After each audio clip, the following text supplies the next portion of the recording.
Breaking news చూస్తున్నాం. Delhi exit polls ఇప్పటికి release అయినాయి. మెజారిటీ ఎగ్జిట్ పోల్స్ బీజేపీ ఆధిక్యంలో ఉన్నట్టుగా స్పష్టంగా చెప్తున్నాయి. బీజేపీకి ప్రజలు 27 ఏళ్ల తర్వాత పట్టం కట్టబోతున్నారు అన్నటువంటి వార్తలు వస్తున్నాయి.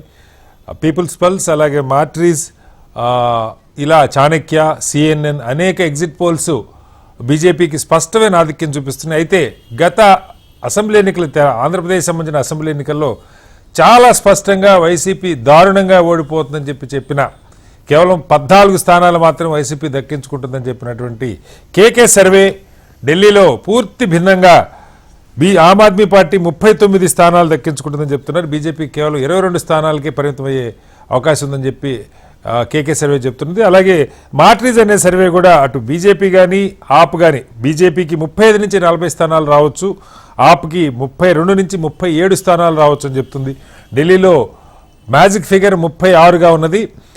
2-3 సర్వేలు అయితే హంగ్ కానీ లేకపోతే మరో రకంగా ఛాన్స్ చూపిస్తున్నాయి. మెజారిటీ సర్వేలు అయితే బీజేపీకి మొట్టమొదటిసారి 27 ఏళ్ల తర్వాత, గతంలో 3 సార్లు కాంగ్రెస్ రూల్ చేసింది, ఆ తర్వాత వరుసగా 3 సార్లు ఇప్పటికీ ఆమ్ ఆద్మీ పార్టీ 2013లో ఒకసారి గెలిచింది, 15 అలాగే 2020లో గెలిచింది. 2013లో స్పష్టమైన మెజార్టీ రాలేదు, కాంగ్రెస్ మద్దతుతో ప్రభుత్వాన్ని ఏర్పాటు చేశారు. 2015-20లో బంపర్ మెజార్టీతో ఆమ్ ఆద్మీ పార్టీ గెలిచింది. 2015లో 67 స్థానాలతో, అలాగే 2020లో 62 స్థానాలతో గెలిచింది. 27 ఏళ్ల తర్వాత మొట్టమొదటిసారిగా బీజేపీకి ఓటర్లు తీర్పిచ్చినట్టుగా ఎగ్జిట్ పోల్స్ చెప్తోనే స్పష్టమైనటువంటి ఆధిక్యం రాబోతుంది అని చెప్పి అంకెలు.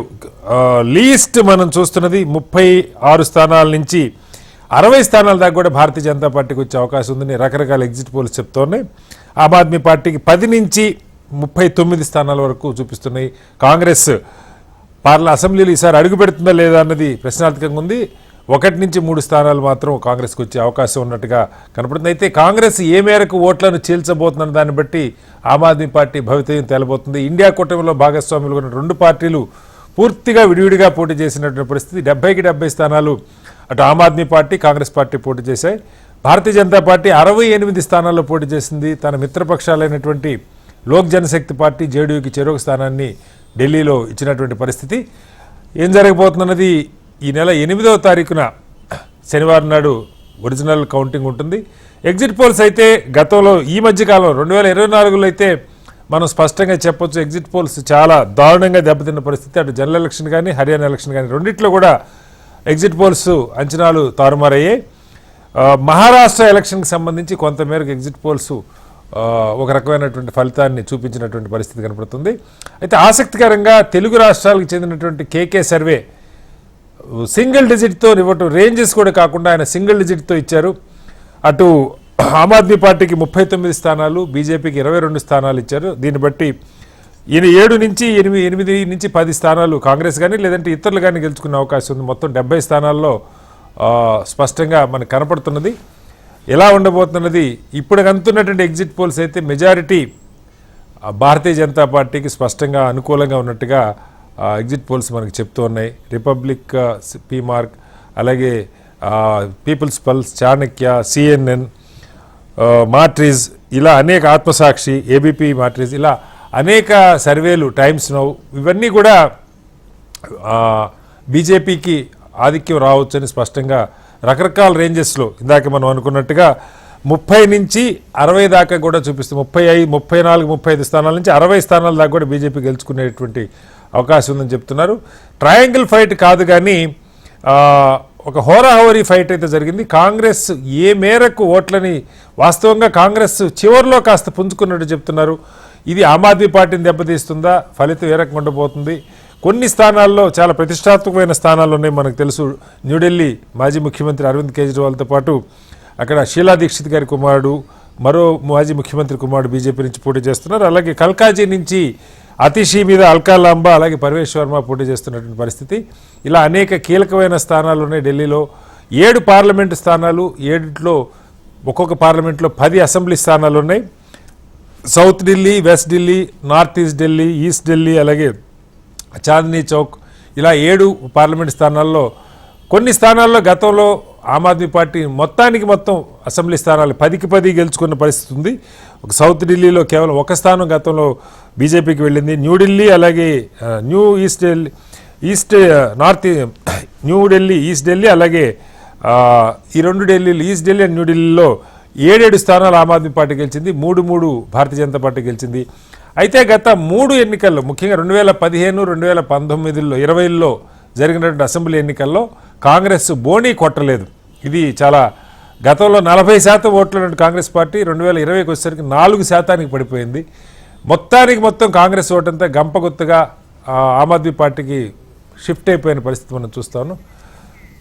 మనతో లేటెస్ట్ అప్డేట్స్ అందించడానికి ఆర్కే ఢిల్లీ నుంచి లైవ్లో ఉన్నారు.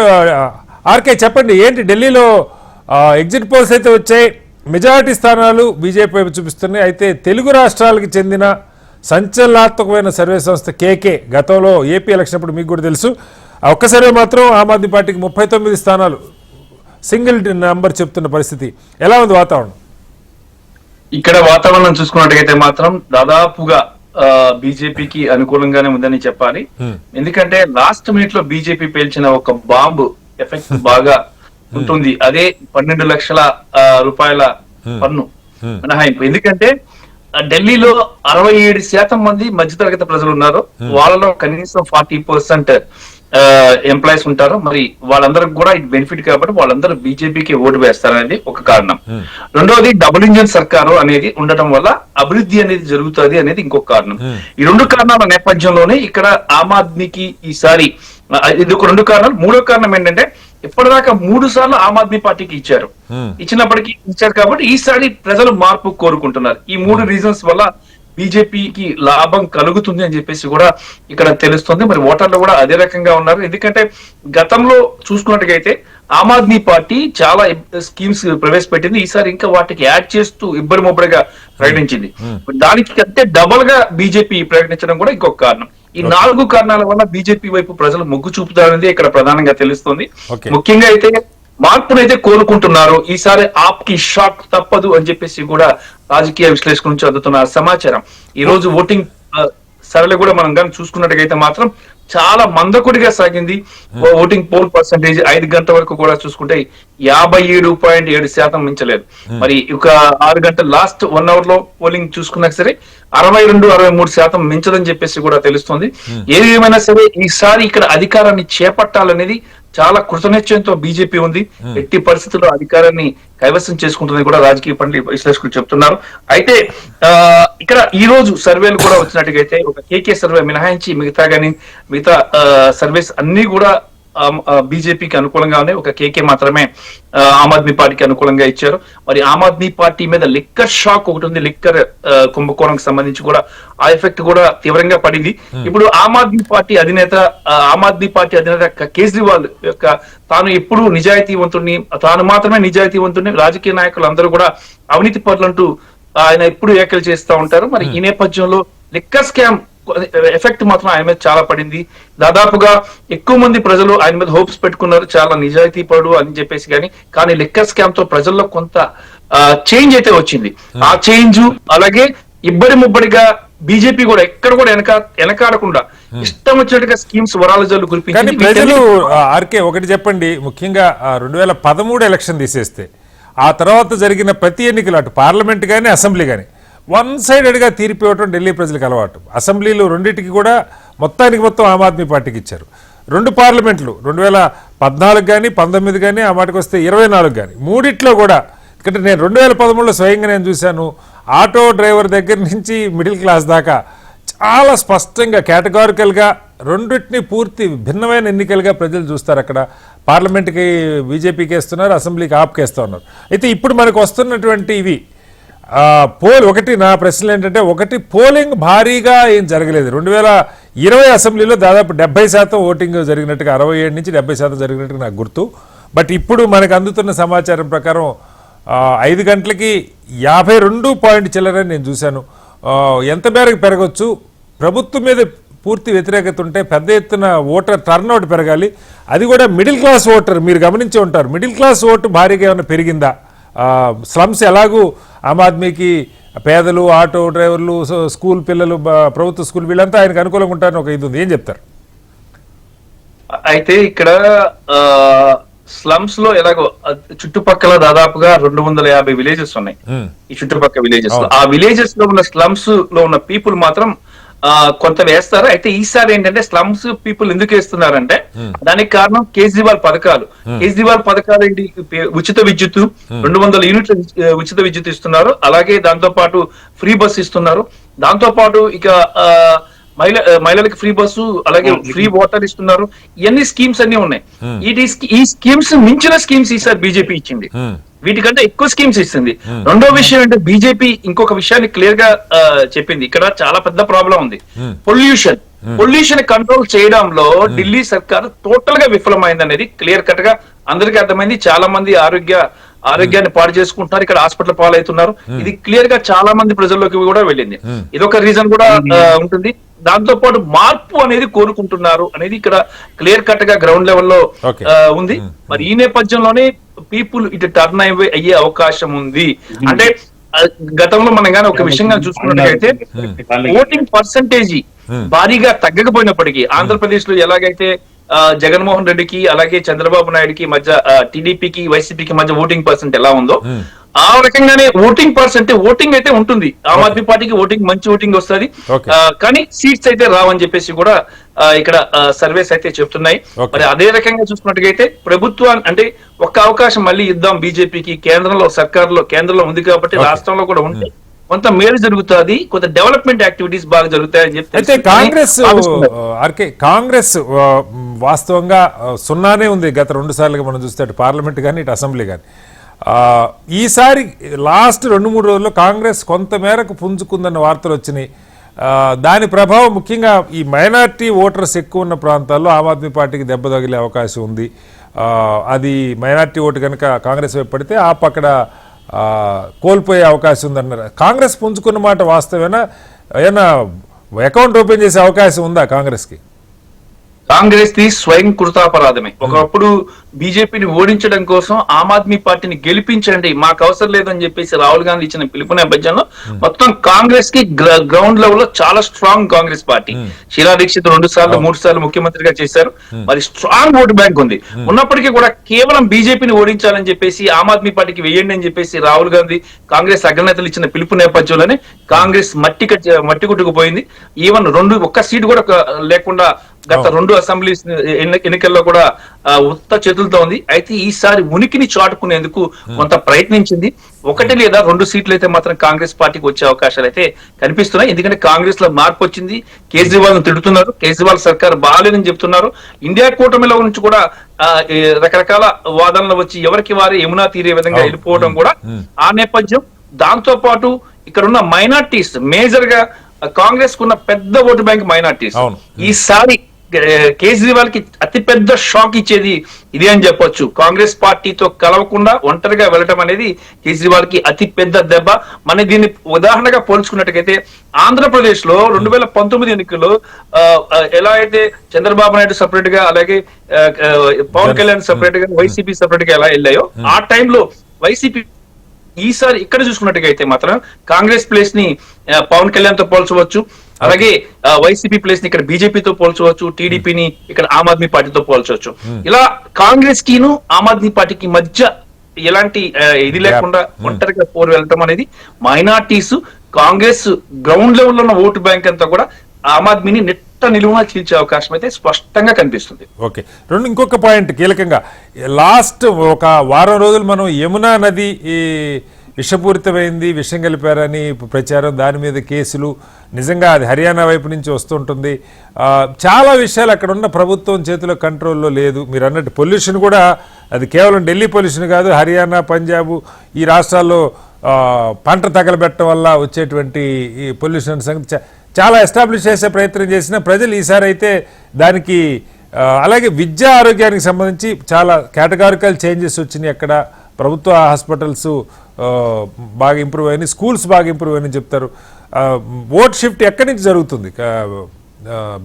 ఆప్ నుంచి ఓటు చీలే అవకాశం ఉందా, లేదు బీజేపీ కాంగ్రెస్ కున్న మిగతా ఓటుని కూడా లాక్కుంటుందా? అయితే ఇక్కడ ఆమ్ ఆద్మీ వచ్చిన తర్వాత అయితే మాత్రం ఎడ్యుకేషన్ బాగుంది, స్కూల్స్ మంచిగా మోడర్న్ స్కూల్స్ గా చేశారు. హాస్పిటల్స్ కూడా చాలా బాగున్నాయి. ఇక్కడ ప్రభుత్వ హాస్పిటల్ చాలా బాగుంటాయి. అలాగే ప్రైవేట్ హాస్పిటల్ ఇక్కడ సర్కార్ హాస్పిటల్స్ అన్ని కూడా మంచిగా ట్రీట్మెంట్లు అన్ని ఇస్తూ ఉంటాయి. కాబట్టి ఈ రెండింటి విషయంలో ఆమ్ ఆద్మీ సర్కార్ బాగానే చేసింది. కాకపోతే పొల్యూషన్ అనేది చాలా అతి పెద్ద దెబ్బ ఇక్కడ. ఎందుకంటే ఈ గతంలో కూడా ఒకసారి ఈ బ్యాన్ చేసి వెహికల్స్ కూడా టోటల్ గా బ్యాన్ చేసి ఆడ్ ఈవెన్ పెట్టినప్పుడు కొంత మార్పు వచ్చింది. కానీ తర్వాత కేజ్రీవాల్ అసలు ఈ పొల్యూషన్ అంశం మీద అసలు పట్టించుకోలే. అది దాంతో కొంత మైనస్ పాయింట్ అయ్యే అవకాశం అయితే ఉంది. మరి దాంతో పాటు కేజ్రీవాల్ యమునా విషయానికి సంబంధించి ఇక్కడ పొల్యూషన్ లో ప్రధానమైన పొల్యూషన్ ఏంటంటే లోకల్ గా ఉన్నటువంటి వెహికల్స్ పొల్యూషన్ ఎక్కువ ఉంది. అలాగే సరౌండింగ్ స్టేట్స్ అయితే ఉన్నాయి, హర్యానా గానీ పంజాబ్ గానీ, వీటి నుంచి వచ్చేటువంటి చెరుకు కాల్చడం, కాల్చినటువంటి ఇది రావటం, అలాగే రాజస్థాన్ నుంచి కూడా వస్తుంది. దానికి మనం ఏం చేయలేము. రాజస్థాన్ నుంచి వచ్చేది ఇసుక తుఫాన్లు వస్తా ఉంటాయి. ఆ పొల్యూషన్ మనం ఏం చేయాలి, అది నేచురల్ కెలామిటీ అని చెప్పి నేచురల్ గా వచ్చేదని చెప్పాలి. మనం దాన్ని ఏం చేయలేం. అయితే కానీ ఇక్కడ ఈ పొల్యూషన్ అనే అంశాన్ని నుంచి బయటకు తప్పించుకోవడం కోసమే హర్యానా మీద అలాగే పంజాబ్ మీద హర్యానా మీద వేసేసారు. పంజాబ్ లో మళ్ళీ వాళ్ళ సర్కారే ఉంది. మరి పంజాబ్ మీద ఎందుకు వేయలేదు అరవింద్ కేజ్రీవాల్? మరి పంజాబ్ నుంచి ఎక్కువ అయితే పంజాబ్ నుంచి ఎక్కువ వస్తుంది. మరి అంత వస్తున్నప్పటికీ కూడా పొల్యూషన్ అనేది దీన్ని రాజకీయం చేసి దాన్ని వాడుకుందాం అన్నప్పటికీ కూడా అది కూడా కలిసి వచ్చే అవకాశం అయితే అరవింద్ కేజ్రీవాల్ కి లేదని చెప్పాలి. మరీ ముఖ్యంగా చూసుకుంటే మైనార్టీ ఓట్స్ అనేవి ఈసారి గతంలో రాహుల్ గాంధీ ఎలా చెప్పి ఆమ్ ఆద్మీకి ఏమన్నారు, ఈసారి ఎవరికి వేయొద్దు, ఆ ఓట్ బ్యాంక్ మనకే కావాలి, మా ఓట్ బ్యాంక్ మనకే, కాంగ్రెస్ పార్టీని గెలిపించండి, కాంగ్రెస్ పార్టీ పోయండి, బతికించండి అని చెప్పేసి కాంగ్రెస్ అగ్ర నాయకత్వం వేడుకుంది ప్రజల్ని. ఈ నేపథ్యంలో ఇది చాలా పెద్ద షాకు, చాలా పెద్ద ఎత్తున ఆమ్ ఆద్మీ పార్టీకి ఒక్కొక్క సీట్ లో ఎక్కువ గ్యాప్ లేకుండా 400-500 ఓట్లు కూడా చీల్ చేసి మరి ఆమ్ ఆద్మీ పార్టీని వెనక్కి తోసేసే అవకాశాలు అయితే కనిపిస్తున్నాయి. Thank you R K. మళ్ళీ అప్డేట్స్ కోసం మీ దగ్గరికి వస్తాం. డిబేట్ కంటించేద్దాం. డిబేట్ లో చిన్న విరామం.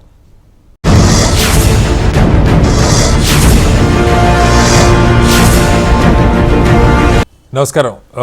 మనతో గెస్ట్లు జాయిన్ అయ్యారు. డాక్టర్ ప్రకాష్ రెడ్డి గారు భారతీయ జనతా పార్టీ నాయకులు మనతో ఉన్నారు. అలాగే బాజీ గారు కాంగ్రెస్ పార్టీ ఆంధ్రప్రదేశ్ సీనియర్ నాయకులు ఉన్నారు. పెంటపాటి పుల్లారావు గారు ప్రముఖ రాజకీయ సామాజిక విశ్లేషకులు మనతో ఉన్నారు. మరి కాసేపట్లో డాక్టర్ సుధాకర్ గారు ఆమ్ ఆద్మీ పార్టీ తెలంగాణ ఇన్ఛార్జ్ ఆయన కూడా మనతో జాయిన్ అవుతారు. ముందుగా పుల్లారావు గారు నమస్కారం. పుల్లారావు గారు మ్యూట్లో ఉన్నట్టు ఒకసారి అన్మ్యూట్ చేయండి. పుల్లారావు గారు, డిసెంబర్ 2013 కూడా మనం ఇద్దరం కలిసి ఉన్నాం. మీరు మొన్న కూడా నాకు గుర్తు చేశారు. ఆ రోజు నేను చాలా ఉత్సాహంగా హ్యాపీ అవ్వాను ఆమ్ ఆద్మీ పార్టీ గెలిచారని. సో ఇవాళ హ్యాపీ అవుతారా, ఏమైనా బాధపడతారా? నేను చాలా అన్హ్యాపీగా ఉన్నాను. ఎందుకంటే ఓడిపోయేది కాదు, ఒక మంచి మార్పు దేశంలో తీసుకురావాల్సిన వ్యక్తి ఈ గత 5 సంవత్సరాలు అధికార పొగరంటాం, అధికార పొగరు వచ్చింది అందరికి వస్తారు. సెకండ్ టర్మ్ థర్డ్ టర్మ్ లో అధికార పొగరు వచ్చి పాస్ చేసుకున్నాడు, ఆల్టర్నేటివ్ లేకుండా చేసుకున్నాడు. ఈవేళ అలాంటి ఆల్టర్నేటివ్ మళ్ళీ 8 సంవత్సరాలకు వస్తుంది. 2 రాష్ట్రాలు గెలిచిన ప్లేస్ 8 సంవత్సరాలకు మళ్ళీ వస్తుంది. చాలా ఇంపాసిబుల్. ఇప్పుడు ఇక్కడ ఓడిపోతే అతను ఇంకా ఫ్యూచర్ లేదు. పంజాబ్ గవర్నమెంట్ కూడా వెళ్ళిపోతుంది. 92 ఎమ్మెల్యేలు ఉన్నారంటే 90 కాదు 29 మిగులుతారు. 2 నెలల్లోకి పారిపోతారు అందరూ. ఇది అసలు కింగే పోయికే మనం ఏంటని అలాంటి పరిస్థితి ఉన్నది. అది పాస్ చేసుకున్నాడు. మధ్య తరగతి వాళ్ళకి ఒక మంచి పార్టీ మనకేం చేయకపోయినా అనుకున్న వాళ్ళు ఈసారి అతను వదిలేశారు. 2013, 2015, 2020 మధ్య తరగతి వాళ్ళు పార్లమెంట్ కి నరేంద్ర మోడీకి వేసి ఇతను చేసేవారు. ఈసారి లేదని లెక్క ఈ సర్వేలని చూస్తే. సో ఇది ఏంటంటే మనం కేజ్రీవాల్ చెడ్డ మంచి ఆయనే గత 5 సంవత్సరాలు పాస్ చేసుకున్నాడు. అది కంట్రోల్ చేసుకోలేకపోయాడు. పొలిటికల్ ఎంత ధైర్యంగా అధికారంలోకి వచ్చాడో అంత ఫూలిష్ గా అధికారాన్ని పోనిచ్చాడు. ఈసారి గెలిస్తే దేశవ్యాప్తంగా మార్పులు ఉండును. ఇప్పుడు అందరికంటే బీజేపీకి ఆనందం ఉన్నది, ఆనందం లేదు తెలియదు కానీ కాంగ్రెస్ పార్టీకి మంచి రిలీఫ్ వచ్చింది. ఎందుకంటే ఇంక ఇండియా అలయన్స్ లో ఇతను మాట ఉండదు, ఇతను మాట ఎవరు వినరు. వాళ్ళు గెలవకపోయినా ఓడిపోతే కాంగ్రెస్ కి రిలీఫ్ అంటారు.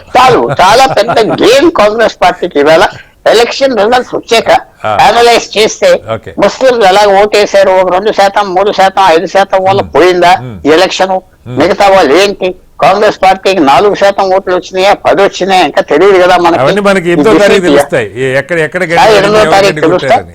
కానీ ఇది ఒక నాకు విచారం అనేది ఏంటంటే ఒక ఐడియా చచ్చిపోయింది ఈవేళ. ఒక ఐడియాలజీ ఎంత చెడ్డ మంచి అనుకో ఎన్నోసార్లు మూడో పార్టీ నాలుగో పార్టీ ప్రయత్నం చేసి వస్తారు కదా, ఫెయిల్ అయిపోతా మీరు ఉంటారు. అన్నట్టు అదే కనుక నిజమైతే ఎగ్జిట్ పోల్స్ నిజమైతే నిజంగా ఒక పొలిటికల్ ఆల్టర్నేటివ్ గా ఉన్నది క్వశ్చన్ మార్క్ అయిపోతుంది దాని భవిష్యత్తు. ఎగ్జాక్ట్లీ. అలా అతను పాలిటిక్స్ లోకి వచ్చి కాంగ్రెస్ పార్టీ ఢిల్లీలో అధికారంలో ఉన్న షీలా దీక్షిత్ ని, మన్మోహన్ సింగ్ ప్రధానమంత్రిగా ఉన్న వాళ్ళని తరిమేశాడు. అవును. ఆ పక్కన నరేంద్ర మోడీ ప్రధానమంత్రిగా ఉన్నప్పుడు 2015 2024 ఓడించాడు. అవును. అవును. ఇది ఎంత డిఫీట్ చేశాడు. అలాంటి వ్యక్తి ఓకే. ఇప్పుడు పోయేదంటే ఇది విచారం. ఓకే. మళ్ళీ ఇంకా కౌంటింగ్ అవ్వలేదు, పోయే అవకాశం ఉన్నట్టుగా మనకు కనపడుతుంది. మళ్ళీ డిస్కస్ చేద్దాం. వస్తాను మళ్ళా పుల్లా దగ్గర మీ దగ్గరికి వస్తాను. బాజీ గారు, ఏంటిది అంటే కాంగ్రెస్ రోల్ ఇప్పుడు కూటమి, ఇండియా కూటమి మీరే పెట్టుకున్నారు. కొన్ని రాష్ట్రాల్లో కలిసి పోటీ చేయడం, ఉదాహరణకి ఏపీని మనం తీసుకుంటే కలిసి పోటీ చేయడం వల్ల ఎలాంటి ఫలితాలు వచ్చినాయో చూసాం. ఈవెన్ హర్యానాలో కూడా అదే జరిగింది. 7 సీట్ల దగ్గర బేరం కుదరకి ఇద్దరికి విడిగా పోటీ చేసి పోగొట్టుకున్నారు. ఇవన్నీ మనకు కనపడ్డా సరే ఢిల్లీలో ఒక జాతీయ రాజకీయాలు కాకుండా కేవలం ఆ రాష్ట్రంలో మరి ఉనిక లేకపోతే మరొకట, లేదంటే పుల్లారావు గారు చెప్పినట్టు అసలు ఇండియా లీడర్షిప్కి సంబంధించిన ఇష్యూసా, కాంగ్రెస్ చాలా పనిచేసింది బలంగా, కొంతమేరకు ఓట్లని భారీగా చీల్చింది, వాస్తవంగా పుంజుకుందని కూడా చెప్తున్నారు లాస్ట్ 4-5 డేస్గా. ఈ పుంజుకునే కారణంగా ఆపు గండిపడిందా, మొత్తానికి ఢిల్లీని బీజేపీకి కట్టబెట్టబోతున్నారంటే ఏం చెప్తారు? ముందుగా శ్రీనివాసరావు గారు, మీకు అట్లాగే మన హెచ్ఎం టీవీ వీక్షకులకి ప్యానల్ పెద్దలందరికీ కూడా శుభ సాయంత్రం, నమస్కారం. నిజంగా ఈ ఎగ్జిట్ పోల్ చూస్తుంటే కొంచెం డిసప్పాయింట్ గానే ఉంది మాకు.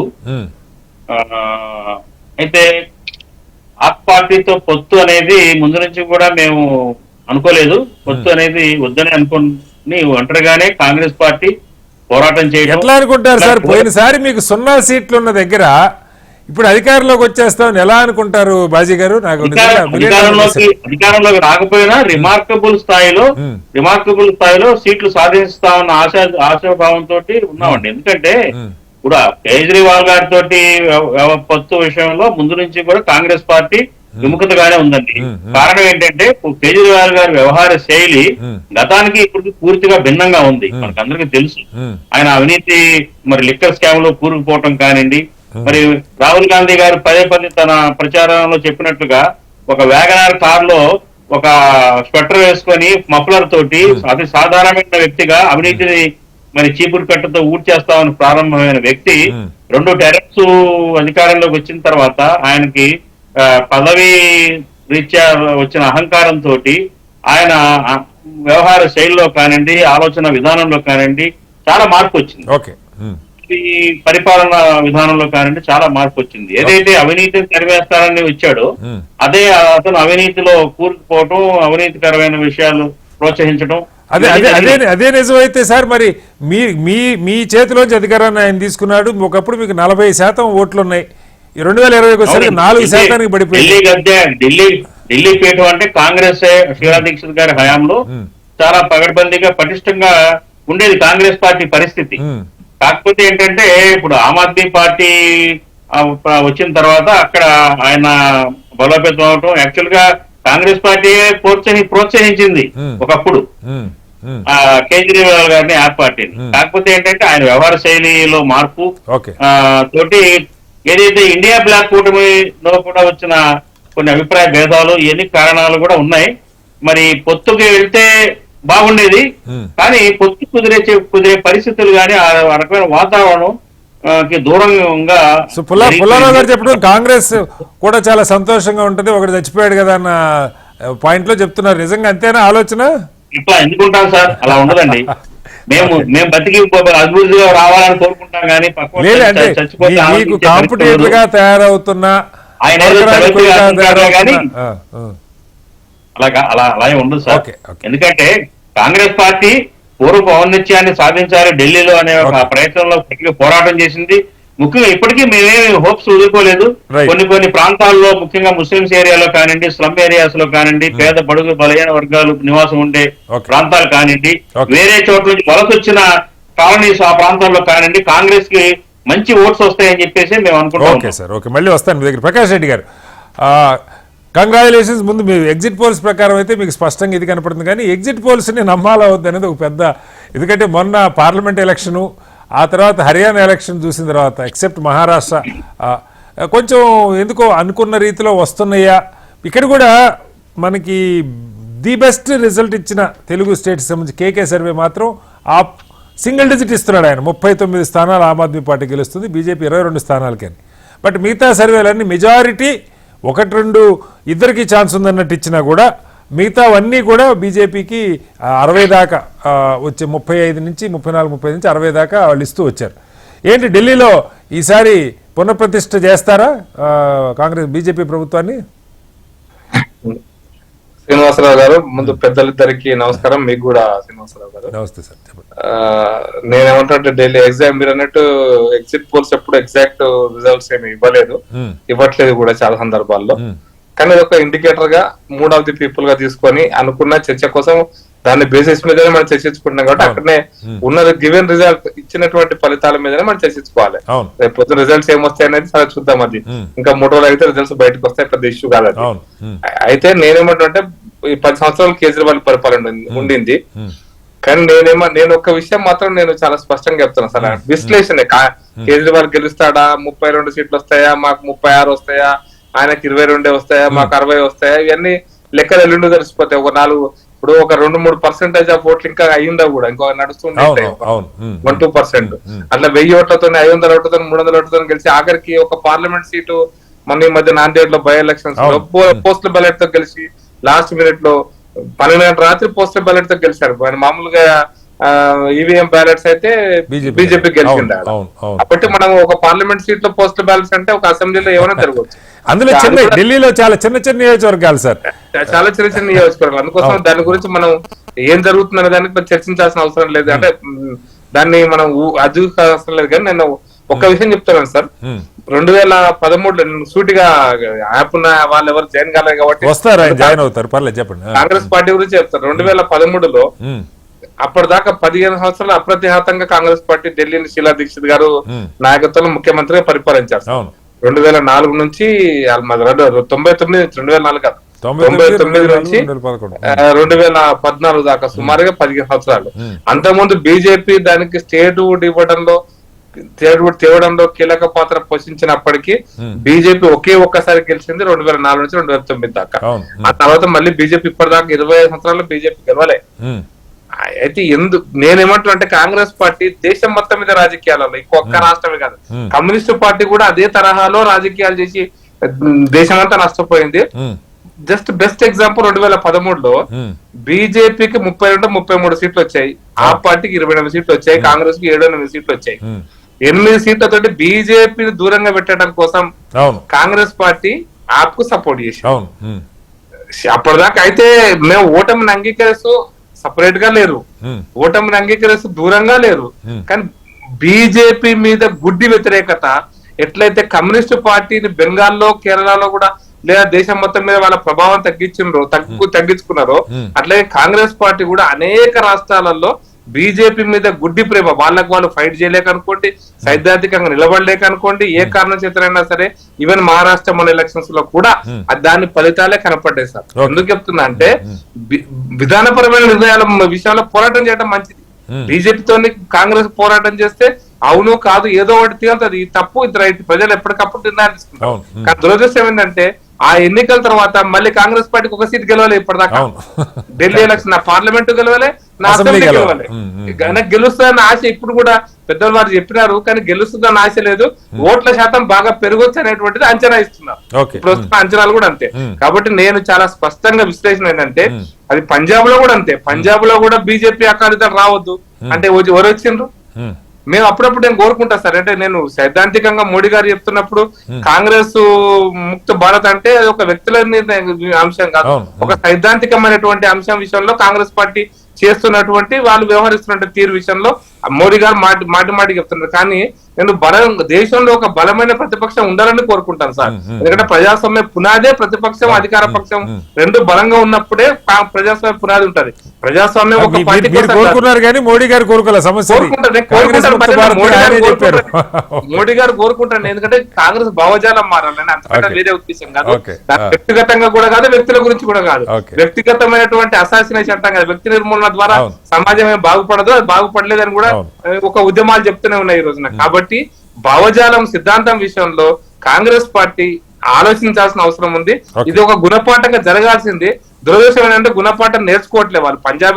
పంజాబ్ లో కూడా సార్ మీరు గత 10 సంవత్సరాల కాంగ్రెస్ పార్టీ మీద ఆపికేసింది కానీ మా మీద కాదు. మేము ఎప్పుడు పంజాబ్ లో ఈ రోజు వరకు బీజేపీ అప్పుడు అధికారం లేదు, అకాలీదళకు ఒక పార్టీ మేము కరెక్ట్ చెప్పాలంటే. సిన్స్ ఇండిపెండెన్స్ స్వతంత్రం వచ్చినప్పటి నుంచి ఇప్పటిదాకా అకాలీదళతో కలిసి ఉన్నామని తప్ప మేము ఎప్పుడు అధికారంలో 10 సీట్లు 11 చాలా రాష్ట్రాలు అంతే. గతంలో మహారాష్ట్రలో కూడా అలాగే ఉండేది, శివసేనకి సపోర్టింగ్ గా ఉండేవాళ్ళు. ఆ తేడా ఎప్పుడంటే 2014లో ఎప్పుడైతే మేము స్వతంత్రంగా పోటీ చేయాలని ఢిల్లీలో కావచ్చు, పంజాబ్ లో కావచ్చు, లేదా మహారాష్ట్ర కావచ్చు, స్వతంత్రంగా పోటీ చేసిన తర్వాత 2014లో మేము విజయం సాధించాం, మాకు తోక పార్టీలు వేరే అయినాయి. అదే సందర్భంగా మొన్న మహారాష్ట్రలో కూడా బీజేపీ ప్రభుత్వాన్ని పడగొట్టడం కోసం అని చెప్పి శివసేనతో కలిశారు కదా. శివసేన నిజం చెప్పాలంటే బీజేపీ కంటే అది బీజేపీ జాతీయవాదం చెప్తుంది, శివసేన హిందుత్వం చెప్తుంది. అదొక్కటే కాదు, శివసేన అసలు మహారాష్ట్ర ఫర్ మహారాష్ట్ర అంటుంది. పాకిస్తాన్ మ్యాచ్ కానీ ఏమన్నది బాల్ ఠాక్రే భావజాలాన్ని శివసేన కలుపుకుంది. అంటే మరి కాంగ్రెస్ పార్టీ ఈ రోజు సెక్యులరిజం గురించి మాట్లాడితే దాన్ని ఢిల్లీకి వద్దాం ప్రకాష్ రెడ్డి. ఢిల్లీలో ఏం పని చేసి ఉండొచ్చు ఇప్పుడు ఒకవేళ ఈ ఎగ్జిట్ పోల్స్ కనుక నిజమైతే? అంటే మీ మైక్రో మేనేజ్మెంట్ సరే, మీ అగ్రనాయకత్వం మోడీ గారి దగ్గర నుంచి చంద్రబాబు నాయుడు గారి దాకా ఇతర పార్టీల ముఖ్యమంత్రులు కూడా ప్రచారం చేశారు అద్భుతంగా. అది ఎప్పుడు చేస్తారు, బీజేపీకి వాళ్ళు కొత్త కాదు. అది ఏ ఎన్నికైనా మీరు అలాగే ఫుల్ ఫోర్స్ తోటి పనిచేస్తారు. బట్ ఈసారి అంటే కేవలం 2 టర్ములు అయిపోయింది. మన మోడీ గారికి తగ్గటం కూడా చాలా మంది విశ్లేషణ 2 టర్ములు అయ్యాక సహజంగా కొంత వ్యతిరేకత. ఈయన ఈ 2 టర్ములు ఇంకా ఎక్కువే, ఇంకొక సంవత్సరాలు ఎక్కువ. నాకు గుర్తుండి 12 ఏళ్లు చేసినట్టు 2013 నుంచి ఇప్పటిదాకా ఆయనే ఉన్నారు ముఖ్యమంత్రిగా. 13 డిసెంబర్ నుంచి సార్, అందుకోసం 10.5 సంవత్సరాలు కరెక్ట్ చెప్పాలంటే 10.5 సంవత్సరాలు ఉన్నారు. సో ఓటు వేయాలంటే 4వ సారి వేయాలి ఆమ్ ఆద్మీ పార్టీకి. 3 సార్లు ఆల్రెడీ వేసేసి ఉంటారు చాలా మంది. సో అలా నేను ఇంతకుముందు పుల్లారావు గారు చెప్పినటువంటి 2-3 అంశాలు వారు చెప్పిన దాన్ని ఏకీభవిస్తూ చెప్తున్నాను సార్. సాధారణ మధ్యతరగతి కుటుంబం జనరల్ గా ఢిల్లీలో ఎక్కువ మధ్యతరగతి అంటే ప్యూర్ మధ్యతరగతి అనేవారు చాలా ఎక్కువ ఉంటారు ఢిల్లీలో పర్సెంటేజ్. ఎందుకంటే అర్బనైజ్డ్ ఎంప్లాయీస్, ఉద్యోగస్తులు, అది ఉద్యోగస్తులతో కనెక్ట్ అయినటువంటి డ్రైవర్లు కావచ్చు, ఇంకా షాపింగ్ కాంప్లెక్స్ లో ఉండే షాపులు కావచ్చు, ట్రేడర్స్ కావచ్చు, ఎవరైనా కూడా ఢిల్లీ వ్యవసాయ రాష్ట్రం కాదు, ఎందుకంటే వ్యవసాయమే లేదు.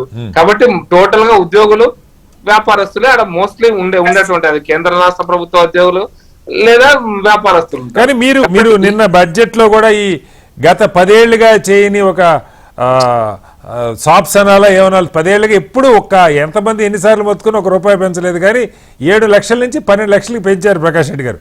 అయినా ఢిల్లీలో ఇవాళ అంటే ప్రభుత్వ వ్యతిరేకత భారీగా ఉంటే ఓటింగ్ శాతం కూడా భారీగా పెరగాలి.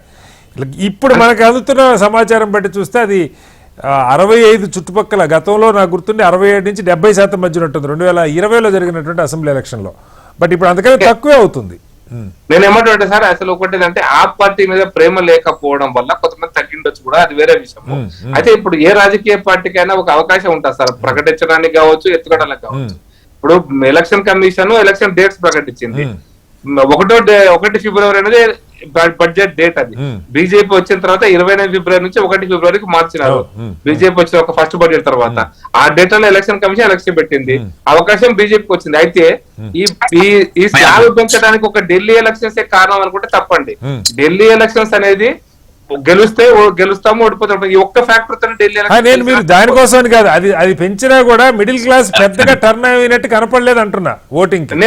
నేను రిజల్ట్స్ బట్టే తెలుస్తుంది మిడిల్ క్లాస్ టర్న్ అయినారా లేదా, అసలు ఢిల్లీలో ఎంతమంది ఓటర్స్ ఉన్నారు, అసలు ఢిల్లీలో ఉన్నటువంటి వాళ్ళు రోహింగ్యా కూడా ఓటర్స్ ఎంతమంది ఉన్నారో మనకు తెలియదు కదా లెక్కలు. ఇంకా ఆ లెక్కలన్నీ కూడా చాలా సార్లు వస్తే తెలుస్తుంది ఎవరు ఎట్లా ఓటేశారు, ఏ ఏరియాలో పోలింగ్ అయింది. శ్రీనివాస్ గారు ఇంకొక పాయింట్ ఏంటంటే ఏ ఏరియాలో పోలింగ్ ఎక్కువైంది అనేది కూడా చాలా ఇంపార్టెంట్. స్లమ్ ఏరియాస్ లో polling ఎక్కువైందా, Kalkaji constituency greater Kailash లో పోలింగ్ అయిందా, లేకపోతే సమాచారం ముసిఫాబాద్ లో ఎక్కువైంది, అక్కడ మైనారిటీ ఓట్లు ఎక్కువ ఉన్న ప్రాంతంలో ఎక్కువైంది ప్రకాష్ రెడ్డి గారు. హైయెస్ట్ అక్కడ న్యూఢిల్లీలో కరోల్ బాగ్ లో తక్కువైంది. విశ్లేషణ కరోనా బాగా వ్యాపారస్తులు ఉంటారు కాబట్టి విశ్లేషణ అనేది మనం మొత్తం పర్సెంటేజ్ ఆఫ్ ఓట్స్ వచ్చి ఇంకా ముందుకు పోయినాక తెలుస్తుంది. బట్ ఓవరాల్ గా ఏంటంటే ఆ పార్టీ లిక్కర్ స్కామ్ కావచ్చు లేదా వారు చేసినటువంటి వ్యవహార శైలి కావచ్చు. ఇప్పుడు నిన్న ప్రధానమంత్రి గారు అవకాశం ఉపయోగించుకున్నాడు. నిన్న కూడా మేము శీష్ మాల్ అయితే పైసలతో శీష్ మాల్ కట్టుకోము అన్నాడు. అది వ్యంగ్యం కన్నా ఇంకోటన్నా అంటే ఆ పార్టీ బట్ ఒకటే పాయింట్ సార్, ఇండియన్ పాలిటిక్స్ లో చెప్పడం కంటే ఎక్కువ కాంగ్రెస్ వాళ్ళు అప్పుడప్పుడు చాలా గమ్మత్తుకుంటారు. మోడీ గారు ప్రతి అవకాశాన్ని ఉపయోగించుకుంటారు. ఇవాళ కూడా ఇది త్రివేణి సంఘము మీడియా 2-3 గంటల పాటు ఇక్కడ పోలింగ్ జరుగుతుంటే మోడీ గారి త్రివేణి సంఘము పరిస్థితి. ఒకటే పాయింట్ చెప్పి ముగిస్తాను. నేనేమంటున్నా అంటే అంటే నిన్న మోడీ గారు చెప్పిన ప్రసంగం పక్కన పెడితే జనరల్ పాలిటిక్స్ లో మనం చెప్పేదానికంటే ఎక్కువ చెప్పింది చేయకపోయినా చెప్పింది చేయకపోతే ప్రజల నుంచి కోపం వస్తుంది. మనం ఎక్కువ చెప్పినా తక్కువ చేసినా చాలా ఇబ్బంది ఉంటది. తక్కువ చెప్పి ఎక్కువ చేసినా ప్రజలు కొంత యాక్సెప్ట్ చేస్తారేమో. కాబట్టి మనం ఎక్కువ చెప్పినాము తక్కువ చేసినాం అనేటువంటి దాని వల్ల ఎంత సార్ నేనేమంటుంటే ఒక 10% మారితే మొత్తం మారుతుంది కదా సార్ సీన్ అంతా కూడా. కాబట్టి అందరూ మారిందని నేను అంటలేను, అందరికందరూ మారుతారని కూడా కాదు. 5 రెండోది మీకు పార్లమెంట్ ఎలక్షన్స్ లో ఎప్పుడు ఓడిపోలే బీజేపీ. 2014లో వచ్చారు, 2019లో గెలిచారు, 2024లో గెలిచారు, 7 గెలిచినాం. అది కూడా ఫుల్ మెజారిటీతో గెలిచినాం. కాబట్టి దీన్ని రిఫ్లెక్ట్ మనం తీసుకోవాల్సిన అవసరం లేదు. 10% ఓట్లు మారినా ఎన్నికల యొక్క ప్రభావం 10% మారుతుంటే చాలా మన ఏపీలో లాగా వస్తాయి సార్ ఫలితాలు. అంతే అంతే అంతే 10% మారితే ఏపీ ఫలితాలు వచ్చేస్తాయి. బయట మనతో ఆమ్ ఆద్మీ పార్టీ తెలంగాణ కన్వీనర్ డాక్టర్ సుధాకర్ గారు జాయిన్ అయ్యారు. సుధాకర్ గారు నమస్కారం. యా సుధాకర్ గారు నమస్తే అండి. సుధాకర్ గారు ఇప్పుడే మీరు ఢిల్లీ నుంచి దిగినట్టున్నారు. ఏంటి పరిస్థితి? అంటే పోయినసారి కూడా 62 స్థానాలు గెలుచుకున్న పార్టీ ఇప్పుడు మెజారిటీ ఎగ్జిట్ పోల్స్ అయితే అధికారం మారబోతుంది, ఢిల్లీలో బీజేపీ పగ్గాలు చేపట్టబోతున్నట్టుగా వస్తున్నాయి. 1-2 సర్వేలు ఎక్సెప్ట్ కేకే సర్వే లాంటివి తప్ప. అఫ్ కోర్స్ ఆయన ఏపీకి సంబంధించి అత్యంత యాక్యురేట్గా ఇచ్చినటువంటి సంస్థ. బట్ నార్త్ ఇండియాకి సంబంధించినటువంటి 7-8 సర్వేలు అవి కూడా చాలా రిలయబుల్ సర్వేలే. అవన్నీ కూడా ఆమ్ ఆద్మీ పార్టీకి ఈసారి ఎదురుగాలి వేస్తుంది. సీట్లు వస్తాయి, ఓట్లు వస్తాయి, కానీ గెలుపుకు కావాల్సిన సీట్లు అయితే రావు అని చెప్పి చెప్తున్న పరిస్థితి. ఏంటి మీ అబ్జర్వేషన్? మీరు ప్రత్యక్షంగా ఢిల్లీలో అంటే ఒక్కటండి, ఇప్పుడు ముందు అయితే నేను ఈ ఎగ్జిట్ పోల్స్ గురించి మీకు బాగానే తెలుసు. 50% ఒకసారి కావు. ఎందుకంటే అప్కి బార్ 400 అని చెప్పి అని అసలు అన్ని చెప్పినప్పుడు నేనే అనుకున్నాను అయిపోయింది, ఈసారి క్లోజ్ అయిపోయింది అనుకున్నాను. కానీ చూసాం కదా 200 దాటలేదు, కష్టపడ్డారు. సో అది పెద్ద ఆశ్చర్యపడాల్సింది ఏం లేదు. అలాగే హర్యానా కూడా మొన్న రీసెంట్ గా చూసాం. కాబట్టి అంత అని కాదు. ఇక్కడ ఏంటంటే ఒకటి ప్రచారం మాత్రం ఎంత దారుణంగా జరిగిందంటే, ఇప్పుడు శీష్ మహల్ అంటారు. శీష్ మహల్ కి మేము వెళ్దామని చెప్పి అక్కడ గవర్నమెంట్ పరిస్థితి చెప్తున్నాను, వెళ్దామని తీసుకెళ్తే చూసి పెడదామని అన్నారు కదా బంగారు టాయిలెట్ ఉంది, అది ఉన్నది, ఓకే చాలా బాగుంది. ఉన్నప్పుడు మీడియాని తీసుకెళ్లి చూసి పెడతామంటే మీడియాని పోలీసు ఆపారు. పోలీసు ఎవరి చేతిలో ఉంది? మళ్ళీ హోమ్ మినిస్టర్ అంతా ఢిల్లీ చేతిలో, మన అమిత్ షా గారి చేతిలోనే ఉంది. చూపించచ్చు కదా నిజంగా గనక లోపల టాయిలెట్ ఉంటే. ఇంట్లో వీడియో తీసి పెడతా అంటే ఎవరొద్దంటారు సార్? అదే అన్నారు కదా, అదే అన్నారు కదా వాళ్ళు అన్నది. ఇప్పుడు మేము మీడియానే తీసుకెళ్తామని చెప్పాం, మేము తీయడం కాదు, మీడియాని తీసుకెళ్తామంటే ఆపింది ఈ గవర్నమెంటే కదా. అట్లాగే యమునాథ్ చెప్తారు, ఇంకా చెప్పారు, చాలా చాలా చాలా చాలా చెప్పారు. కానీ కేజ్రీవాల్ గారు చాలా హుందాగా ఒక మాట చెప్పారు. ఎందుకంటే ఈజ్ ఎడ్యుకేటెడ్. ఆయన చెప్పింది ఏంటంటే, నేను చేయలేకపోయాను, అవకాశం ఇవ్వండి మళ్ళీ చేస్తాను, నేను ఏమన్నా చెప్పాను దీని గురించి అన్నాడు. ఏదో కనుక్కోండి అన్నాడు. ఇక్కడ ఏంటంటే యమునాథ్ దాని గురించి, అక్కడ యమునాథ్కి సంబంధించి ఢిల్లీలో చుట్టుపక్కల ఇండస్ట్రీస్ ఎక్కడ ఉన్నాయి? ఢిల్లీలో లేవు, పక్క రాష్ట్రాల్లో ఉన్నాయి, పర్టికులర్ గా హర్యానాలో ఉన్నాయి. నమ్ముతున్నారా సుధాకర్ గారు? ప్రచారం రైటా రంగ పక్కకు పెడితే ఆ ప్రచారాలు పనిచేసి పనిచేస్తాయండి. ఇప్పుడు ఇక్కడ ఎట్లా అవుతుందంటే మీడియా ప్రచారం చాలా ఎక్కువ ఉంటది, చాలా చాలా వండర్ఫుల్ పని చేస్తుంది. 1-10 సార్లు ఆమ్ ఆద్మీ పార్టీకి కాదు. ఆమ్ ఆద్మీ పార్టీ 2013లో స్వయంగా నేను ఢిల్లీలో ఉండి చూశాను. ఆమ్ ఆద్మీ పార్టీకి ఉన్న బలం ఏంటంటే వాలంటరీగా పనిచేసే, లైక్ బీజేపీ ఒకప్పుడు కమ్యూనిస్ట్ పార్టీలకు వాలంటరీ, అలాగే సోషల్ మీడియా కూడా విపరీతంగా సోషల్ మీడియాని వాడుకుంటారు. ఆమ్ ఆద్మీ ఉన్నారు. మీరు చాలా క్లోజ్ గా చూశారు నాకు తెలుసు. ఎందుకంటే లోక్సత్తా పార్టీ నుంచి కూడా చాలా ట్రైనింగ్ ఇచ్చారు అక్కడ, నాకు తెలుసు బాగా. మీరు అందరూ వెళ్ళి ఇచ్చారు, బాగుంది. బట్ ప్రాబ్లం ఇప్పుడు వచ్చేటప్పటికి ఏమైందంటే, సోషల్ మీడియాలో ఈ ఫేక్ సోషల్ మీడియా చాలా పెరిగిపోయింది. ఎంత ఏ ఆర్టిఫిషియల్ ఇంటెలిజెన్స్ వచ్చిన తర్వాత అసలు ఎవరు నమ్మాలో అర్థం కావట్లేదు, నాకు ఎవరికి నమ్మట్లేదు, అర్థం కావట్లేదు. దాంట్లో ఏంటంటే ప్రచారం చాలా దారుణంగా జరిగిపోతా ఉంది. దాంట్లో ఇప్పుడు చెప్పారండి, మనకి ఏంటి 100 కోట్ల అవినీతి జరిగింది. ఓకే, చాలా బాగుంది, జరిగింది. ఒక హత్య జరిగింది అనుకుందాం, ఒక మనిషి వెంకయ్య చచ్చిపోయాడా, పుల్ల చచ్చిపోయాడా, ఎవరు చంపారు, ఏంది, బాడీ ఉందా లేదా అని చూస్తారు. ఏం లేకుండా చచ్చిపోయాడంటే ఎట్లా అయిపోతుంది? అవదు కదా. అదే మనీ ట్రయల్, అక్కడ మనీ రికవరీ కాలేదు, ఆ కేసు నడుస్తుంది సార్. దానిలోకి మనం కాదంటే ఇవన్నీ ఉన్నాయి దాంట్లో. అవినీతి అవినీతి అవినీతి అవినీతి అన్నారు. అవినీతికి ఒక్క కేసు అన్న ఎక్కడన్నా ప్రూవ్ అయిందా? కానీ ఒకటి చెప్పండి. కాదు సుధాకర్ గారు, కీలకమైన పాయింట్. అసలు ఈ సమస్య ఎక్కడ వచ్చిందంటే, కాంగ్రెస్ ఆమ్ ఆద్మీ పార్టీ ఎందుకు కలిసి పోటీ చేయలేకపోయినటువంటి ప్రశ్న వస్తుంది. ఎందుకంటే హర్యానాలో దెబ్బతిన్నారు. గతంలో చాలా చోట్ల మనం చూసాం, ఒక ఇండియా పార్ట్నర్స్ గా ఉన్నటువంటి పార్టీలు కలిసి పోటీ చేయలేకపోవటం. ఎందుకంటే ఇవాళ ఇప్పుడు ఓడిపోతే కూడా ఆమ్ ఆద్మీ పార్టీ 400-500 ఓట్లతో చాలా చోట్ల అవి కాంగ్రెస్ చేల్చిపోయే ఓట్లే. పొత్తు కుదరకపోవడానికి ఎవరు కారణం? కాంగ్రెస్ అనండి. అది మేము యాక్చువల్ గా వాళ్ళని ఇప్పుడు ఇండియా ఎయిర్లైన్స్ కంటే ముందు కూడా చాలా ప్రయత్నాలు చేశాం కాంగ్రెస్ తో కలవడానికి. ఇది అంటే ముందు ఈయన ఎప్పుడు ఇష్టం లేకుండే, పర్టికులర్ గా కేజ్రీవాల్ గారు never interested in the Congress కావచ్చు, లేకపోతే ఇంకా మిగతా వాళ్ళు కావచ్చు, మన దీదీ కావచ్చు, ఎవరితో కలవడానికి ఇష్టం లేదు. ఎందుకంటే చాలా మంది అందరూ అవినీతి కూరిపోయిన వాళ్ళని. ఈవెన్ చంద్రబాబు నాయుడు జగన్ గురించి కూడా ఆయన మాట్లాడాడు, కాంగ్రెస్ మొత్తాన్ని కూడా. కానీ తప్పని పరిస్థితుల్లో ఒక పెద్ద శత్రువుని ఎదుర్కోవడానికి ఆల్ ఇండియా లెవెల్లో కలుద్దామని ఒక ప్రయత్నంలో భాగంగా ఇండియా కూటమిలో జరగడం జరిగింది. అప్పటికి హర్యానాకి సంబంధించి కలుద్దామని ఒక 10 సీట్లు అడిగాం మనం. సరే, మరి ఇచ్చుకోతే బాగుండదు అని. అక్కడ మీరు ఒప్పుకోలేదు? లేదు లేదు లేదు లేదు, 3 సీట్లు కొన్నారు. 3 సీట్లు కూడా ఇవ్వలేదు. మీ ఫ్యాక్ట్ ఏంటంటే, ఇక్కడ రాష్ట్రంలో కూడా నేను మా కూటమి చేసినప్పుడు, నేను ఉత్తమ్ కుమార్ రెడ్డి గారితో పనిచేసినప్పుడు, అంటే నేను సిపిఐని చేసినప్పుడు మా కూటమి ఏర్పాటు చేసింది మేము. ఆయన వచ్చి హైజాక్ చేసి మాకు 3 సీట్లు ఇవ్వడానికి కూడా సిద్ధం లేకుండా ఆయన. కాంగ్రెస్ కల్చర్ అంతే అది. ఇప్పుడు ఏంటంటే వాళ్ళకి 2029 లో రాహుల్ గాంధీ గారు ప్రైమ్ మినిస్టర్ కావాలి. దానికి అడ్డెవరు? ఒక ఆయన మోడీ, ఇంకొక ఆయన కేజ్రీవాల్. రేపు ఇక్కడ కనుక బ్రహ్మాండంగా కనుక ఆయన గెలిస్తే ఆల్టర్నేట్ క్యాండిడేట్ అవుతాడని చెప్పి బాగా తెలుసు ఆయనకి, ఇద్దరికి తెలుసు. కాబట్టి ఇద్దరు కలిసి ఈరోజు కోరగొడుతున్నారు. మీకు తెలుసు, అక్కడ ఢిల్లీలో కాంగ్రెస్ బీజేపీ కుమ్మక్కై మీకు దెబ్బతీస్తున్నారు అక్కడ. సో ఎగ్జిట్ పోల్స్ అంటే అంతిమంగా మీరు చెప్పదలుచుకుంది అంటే, మీ పథకాలు మీరు చాలా చేశారని మాట్లాడుకున్నాం. 200 యూనిట్ల ఫ్రీ పవర్, అలాగే free bus, education, health improve చేశారు.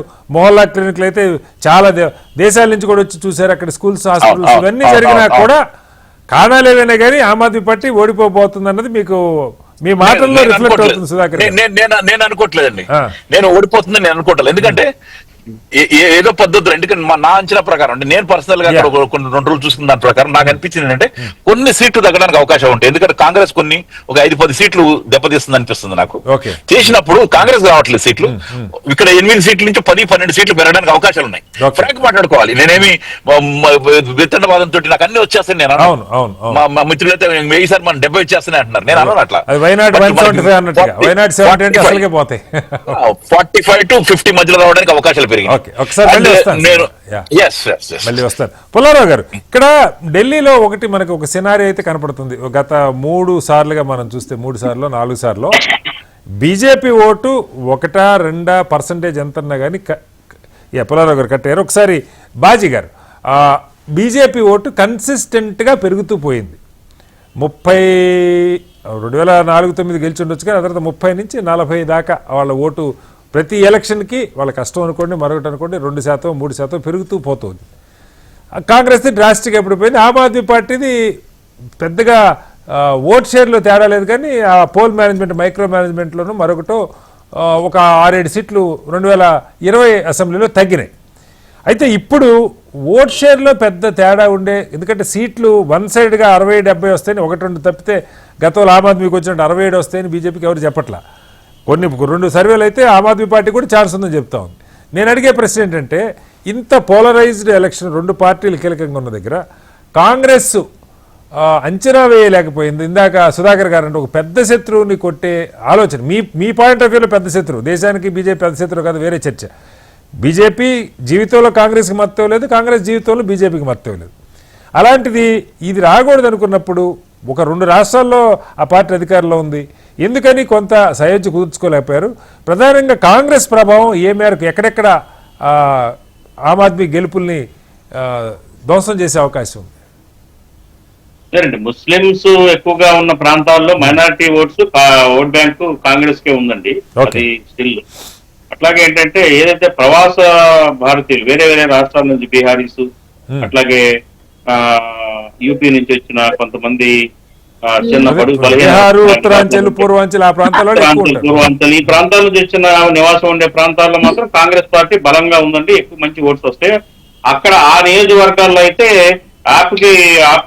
ఆమ్ ఆద్మీ పార్టీకి ఖచ్చితంగా థ్రెట్ ఉంటుంది మాతోటి.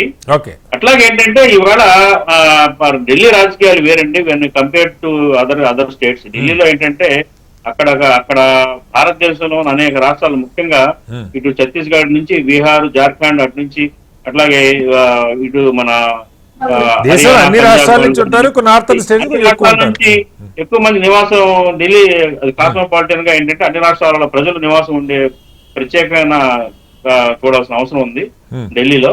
కాబట్టి ఏంటంటే ఇక్కడ ఏదైతే మేము మా గత 2020 ఎలక్షన్ కంటే కూడా కాంగ్రెస్ పార్టీ ఈసారి ఓట్స్ గణనీయంగా ఓట్లు వృద్ధి అనేది చూస్తాం ఖచ్చితంగా. కానీ సీట్స్ కూడా మేము కొంత ఆశించాము, ఏంటంటే కనీసం 10 నుంచి 12 సీట్స్ వరకు కాంగ్రెస్ పార్టీ సాధిస్తుందని చెప్పేసి ఆశించాము. కానీ మేము హోప్స్ అయితే వదులుకోలేదు. ఎగ్జిట్ పోల్స్ లో కూడా కొన్ని ఆల్రెడీ కొన్ని ఛానల్స్ అయితే కొన్ని పోల్స్ లో అయితే కాంగ్రెస్ పార్టీకి 2 నుంచి 5 వరకు 7 వరకు రావచ్చు అని చెప్పేసి చెప్తా ఉన్నాయి. కాబట్టి మేమైతే హోప్స్ ఏమి వదులుకోలేదు. కాకపోతే ఏంటంటే ఇవాళ ఖచ్చితంగా బీజేపీ బలం పుంజుకుంది. ఎందుకంటే ఇందాక పుల్లారావు గారు చెప్పినట్టుగా ఏంటంటే డబుల్ ఇంజన్ కాన్సెప్ట్ అనేది మరి ఢిల్లీ వాసులకు కూడా కొంత వాళ్ళు నమ్మారు అనుకోవాలి. అలాగే ఏంటంటే కేజ్రీవాల్ గారి వైఖరి ఇందాక నేను చెప్పినట్టుగా ఏంటంటే చాలా మార్పు వచ్చింది. గతంలో ఏంటంటే జెన్యున్ గా ఆయన ఒక నిజాయితీ పరుడు, ఖచ్చితంగా ఆయన ఏదైతే అవినీతికి వ్యతిరేకంగా పెట్టిన పార్టీ అవినీతికి వ్యతిరేకంగానే పనిచేస్తాడు అని ఆశించారు ప్రజలు. అట్లాగే ఏంటంటే ఇంకొక పాయింట్ కూడా సార్ బాజీ గారు, ఇంకొకటి కూడా 2013 సీన్ రిపీట్ అయితే పరిస్థితి ఏంటి? 2013లో బీజేపీ సింగిల్ లార్జెస్ట్ పార్టీగా ఎస్టాబ్లిష్ అయింది. నెక్స్ట్ ఆప్ ఉంది, తర్వాత కాంగ్రెస్ ఉంది. ఎవరికంటే హంగ్ వచ్చింది, స్పీకింగ్ హంగ్ వచ్చింది. హంగ్ వచ్చినప్పుడు కాంగ్రెస్ మద్దతు ఆమ్ ఆద్మీ పార్టీ ప్రభుత్వాన్ని ఏర్పాటు చేయగలిగింది. సరే, తర్వాత మీరు పార్లమెంట్ ఎలక్షన్ తర్వాత మద్దతు విత్డ్రా చేసుకున్నారు. మళ్ళీ ఎలక్షన్లో ఆయన థంపింగ్ మెజార్టీతో గెలిచారు. ఇప్పుడు ఒకవేళ ఇది ఏదన్నా కాస్త అటు, ఎందుకంటే చిన్న నియోజకవర్గం, ఇందాక ప్రకాష్ రెడ్డి గారు చెప్పినట్టు 300-500 ఓట్లతో ఫలితాలు మారిపోయే అవకాశం ఉంటుంది. ఖచ్చితంగా అప్పుడు కాంగ్రెస్ పార్టీ నెగోషియేషన్స్ జరుగుతుంది డెఫినెట్ గా. ఎందుకంటే ఎంత మధ్యలో శత్రుత్వం వచ్చినా గానీ పాత మిత్రులే కాబట్టి ఒకవేళ గవర్నమెంట్ ఫార్మేషన్ లో కనుక కాంగ్రెస్ సపోర్ట్ అవసరం అని అనిపిస్తే కనుక ఖచ్చితంగా మా అధిష్టానం మన పాజిటివ్ గానే ఆలోచించే అవకాశం ఉంది అని అనుకుంటాను. ఓకే, ప్రకాష్ రెడ్డి గారు ఇంకొక పాయింట్ చెప్పండి. ఇప్పుడు ఇంత చిన్న నియోజకవర్గాలు ఫోకస్డ్గా జరిగే చోట మైక్రో మేనేజ్మెంట్ అంటే క్యాడరు, ముఖ్యంగా సోషల్ మీడియా ప్రచారం అనుకోండి, 50 మంది 100 మంది ఓటర్లకి ఒకళ్ళు ఉండి దగ్గరుండి తీసుకెళ్ళి తీసుకెళ్ళంటే ట్రాన్స్పోర్ట్ అని కదా, ఫాలో అప్ మానిటరింగ్ చేసుకునే ఇది దేశంలో తిరుగులేని విధంగా బీజేపీకి ఉంది. అదే పద్ధతిలో ఆమ్ ఆద్మీ పార్టీకి కూడా ఉండింది. అయితే ఇప్పుడు ఈ ఎలక్షన్లో మైక్రో మేనేజ్మెంట్లో ఏమన్నా ఇబ్బందులు ఉంటాయా? లేదు బ్రాడ్గా, అంటే ఇందాక మీరు అన్నట్టు 10% ఓట్ డిఫరెన్స్ వచ్చే పరిస్థితి మనకు కనపట్ల. 10% ఓట్ షిఫ్ట్ ఉంటే బీజేపీకి అన్ని 60 నుంచి 70 మధ్య చెప్పుండే, చాలా తక్కువ ఓటు శాతమే షిఫ్ట్ ఉంటుందేమని అనిపిస్తుంది కాంగ్రెస్ బీజేపీని పోల్చుకున్నప్పుడు. సో ఈ మైక్రో మేనేజ్మెంట్లో ఇందాక సుధాకర్ గారు చెప్పినట్టు సోషల్ మీడియా డామినేషన్ కానీ లేదంటే గ్రౌండ్లో కానీ ఫెయిల్ అయిందా? ఎలా అర్థం చేసుకోవాలి? అంటే సోషల్ మీడియా తోటి ప్రజలు ప్రభావితమై ఓట్లేస్తారని నేను అనుకోవట్లేదు. సోషల్ మీడియా తప్పుడు ప్రచారాలు చేయడానికి బాగా ఉపయోగపడుతున్నట్టు ఒక సాధనం అది. మనం అభ్యర్థులను కంగారు పెట్టడము లేకపోతే అటువంటి పని చేయడము జరుగుతుంది అనడానికి. కానీ ఈ మీడియా సోషల్ మీడియాతోనే ప్రజలు ఓట్లేస్తారనేటువంటి భ్రమలలో నేనైతే లేను. ఇది భారత ప్రజాస్వామ్య వ్యవస్థలో 78-77 పార్లమెంట్ ఎలక్షన్స్ కావచ్చు, 78లో కావచ్చు, ఆంధ్రప్రదేశ్ ఎలక్షన్స్ కూడా కావచ్చు, ప్రజలు అప్పుడు టీవీలు లేవు, కెమెరాలు లేవు, అయినా కూడా పార్టీ గుర్తును చూసి ఓటేసినటువంటి రోజులు ఉన్నాయి. అందుకోసం పెద్ద సోషల్ మీడియా కెమెరాలు టీవీలు వీటితో ప్రభావితం అవుతారని అనుకోవడం లేదు. But at the same time మీరు అన్నట్టు ఏ ఎలక్షన్స్ అయినా కూడా 4% 3% మారుతారు సార్. నేను ఇంకొక అడుగు ముందుకేసి చెప్పాలంటే మొన్న పార్లమెంట్ ఎలక్షన్స్ లో బీజేపీకి వచ్చిన ఓటు పర్సెంటేజ్ తగ్గలే, 1% కూడా కాదు కదా, 0.5% కూడా తగ్గలే, పెరిగింది. ఇంకొక 0.15% పెరిగింది ఓట్లు, పర్సెంటేజ్ తగ్గలే, అయినా సీట్లు తగ్గినాయి. కారణం ఏంటంటే అదర్ సైడ్ యునైట్ కావడం అయి ఉండొచ్చు కదా. అదర్ సైడ్ కొన్ని రాష్ట్రాలలో ఓట్లు కలిసిపోయి ఉండొచ్చు కాక, మహారాష్ట్ర కావచ్చు, ఉత్తరప్రదేశ్ కావచ్చు, వన్ సైడ్ పడి ఉండొచ్చు, దాంతో సీట్లు తగ్గినాయి కదా.